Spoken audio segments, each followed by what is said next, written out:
Welcome to Amina சமையலுடைய நம்ம சேனலில் முந்திரி பக்கோடா தான் ஃப்ரெண்ட்ஸ் பண்ண போகிறோம். முந்திரி சாப்பிடாதவங்களுக்கு இந்த மாதிரி முந்திரி பக்கோடா செஞ்சு கொடுத்தீங்கன்னா நல்லா விரும்பி சாப்பிடுவாங்க. அந்த அளவுக்கு இது டேஸ்ட்டாக இருக்கும்.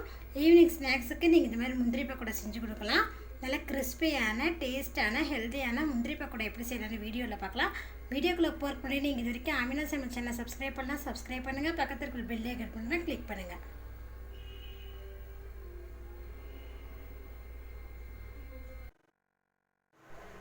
முந்திரி பக்கோடா பண்ணுறதுக்கு 150 கிராம் முந்திரி எடுத்துருக்கேங்க. இது கூட கடலை மாவு ஒரு 100 கிராம், ஒரு மிக்சிங் பவுலில் நம்ம எடுத்து வச்சுருக்கிற 150 கிராம் முந்திரி பருப்பு இதில் ஆட் பண்ணிக்கோங்க. இது கூடவே கடலை மாவு, மீடியம் சைஸ் பெரிய வெங்காயம் நீல வாக்கில் கட் பண்ணி வச்சுருக்கேன், இது இதில் ஆட் பண்ணிக்கலாம். பொடியாக நறுக்குன பச்சை மிளகா ஒன்று, பொடியாக கட் பண்ண கருவேப்பிலை கொஞ்சம், துருவிய ஒரு துண்டு இஞ்சி, இது கூட 1 டீஸ்பூன் போல் மிளகாய்த்தூள், இதுக்கு தேவையான அளவுக்கு உப்பு, ஒரு பிஞ்சு போல் பேக்கிங் சோடா, இது கூட 1 டேபிள் ஸ்பூன் போல் எண்ணெய் வேண்டாம்னு நீங்கள் நினச்சிங்கன்னா இது கூட நீங்கள் நெய்யோ இல்லைன்னா வனஸ்பதியும் ஆட் பண்ணிக்கலாங்க. இப்போ இது எல்லாத்தையும் நல்லா மிக்ஸ் பண்ணிக்கலாம். பாருங்கள், நல்லா மிக்ஸ் பண்ணியாச்சு. இப்போ இதில் நம்ம லைட்டாக தண்ணி தொளிச்சு விட்டு பிசைஞ்சிக்கலாங்க. ஏன்னா வெங்காயத்தில் இருக்கிற நீரும் கொஞ்சம் இறங்கிடும். வெங்காயம் கொஞ்சமாக போட்டிருக்கேங்க, அப்போ தான் நம்மளுக்கு சாப்பிட்றதுக்கு நல்லா இருக்குங்க இந்த முந்திரி பக்கோடா. பாருங்கள், இன்னும் கொஞ்சம் தண்ணி தெளிச்சிக்கலாம். பாருங்கள், நல்லா பிசைஞ்சிட்டு பாருங்கள்.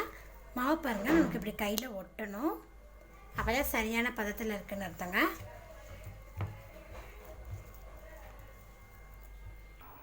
பாருங்கள், கடாயில் எண்ணெய் காஞ்சிருச்சு பக்கோடா பொரிக்கிறதுக்கு.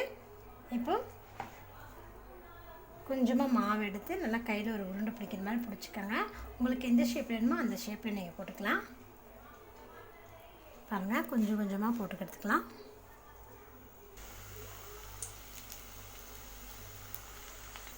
பாருங்கள், மீடியம் ஃப்ளேமில் வச்சு நல்லா பொருட்டி போடுங்க, அப்போ தான் எல்லா பக்கமும் நல்லா வேகும். ஹை ஃப்ளேமில் வச்சோம்னா நம்மளுக்கு வந்து மேலே அப்படி நல்லா வெந்த மாதிரி இருக்குங்க, ஆனால் உள்ளே வெந்திருக்காது. அதனால் மீடியம் ஃப்ளேமில் வச்சு வேக வச்சு எடுத்துக்கலாம். பாருங்கள், அந்த சலசலப்பெலாம் அடங்கி பாருங்கள், முந்திரி பக்கோடா ரெடி ஆயிடுச்சு. இப்போ இதை நம்ம எடுத்துக்கலாம். பாருங்கள், இதேமாதிரி மீதி இருக்கிறதையும் போட்டு எடுத்துக்கலாம். பாருங்கள், நல்லா கிறிஸ்பியான முந்திரி பக்கோடா ரெடி ஆயிடுச்சு. இந்த பக்கோடா நீங்கள் சாப்பிடும்போது இந்த முந்திரியும் வெங்காயமும் வாயில் படும்போது அவ்வளோ டேஸ்ட்டாக இருக்குங்க.